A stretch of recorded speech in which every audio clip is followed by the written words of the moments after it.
How's your financial health?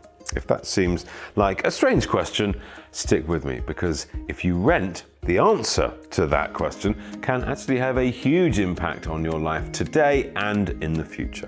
I'm Phil Spencer, and here at Move IQ, we've teamed up for this video with Canopy, who, like us, are dedicated to making renting better for everyone. While you're here, please do click on the subscribe button below so you don't miss out on all my latest home-related advice. So, what do I mean by financial health?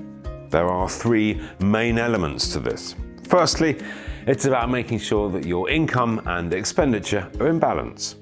Second, it's having some financial backup in the form of savings or access to funds for emergencies. And finally, financial health means having a good track record of managing your money and a healthy credit score. This is where the Canopy app can really help. Canopy makes it possible for your rental payments to count towards your credit score, which is vital for financial health. Canopy offers deposit-free renting so that money can be put into an emergency savings fund instead, and Canopy helps you work out what level of rent you can actually afford. Even better, their app lets you create a rent passport, a digital record of your financial health. The rent passport verifies your identity, your income, credit history, and rental payments, which you can then show to letting agents or landlords. And of course, it's yours to carry with you to future rentals and can be updated at any time. Click the link below to find out more and download the free app to get started. Why is financial health important for renters? Well, it affects the deals that you might be offered for everything from credit cards to phone contracts and bank accounts. Whether you hope one day to get a mortgage or one of the millions of households who intend to rent long-term. Robust financial health leads to better rental opportunities and better mortgage deals. So I promise you, it's worth taking seriously. Let's start with balancing your budget.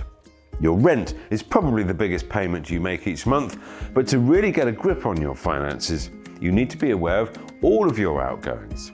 Then check these against your take-home pay and make adjustments if that's not looking pretty. You really do need to sit down and go through everything that you spend. There are your regular bills, your gas, electricity, phone, broadband, council tax, and so on. Then what are your travel expenses for cars or for commuting?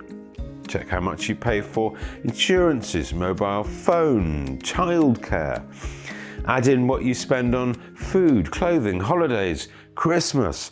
I mean, the list is fairly endless, but once you really understand where your money's going and where you might make realistic economies if you need to, then you're going to be in a good position to work out what you can save. A rough guide here is to have at least 1 month's rent set aside for emergencies and ideally 3 months outgoings to tide you over if you lost your job, for instance. One thing that is worth considering is whether you put your savings towards a traditional rent deposit, usually the equivalent of 5 weeks' rent, which will obviously lock up the money until your tenancy ends, or whether you opt for a deposit-free scheme. These cost around 1 week's rent for what is, in effect, an insurance scheme. The tenant pays to set up the scheme, and this gives the landlord protection against unpaid rent or damage, in exactly the same way that a cash deposit does. Opting to go deposit-free could free up that lump sum required by a traditional deposit that you can then set aside as savings. Kind of makes sense. And if you add even a small amount of this each month, your savings will soon start to look pretty healthy. Finally, let's take a quick look at credit scores. A person's credit worthiness plays a vital role in purchasing bricks and mortar, and tenants are slowly waking up to the importance of a credit score when renting as well. Essentially, your credit score is used by lenders to decide how much money you're eligible to borrow.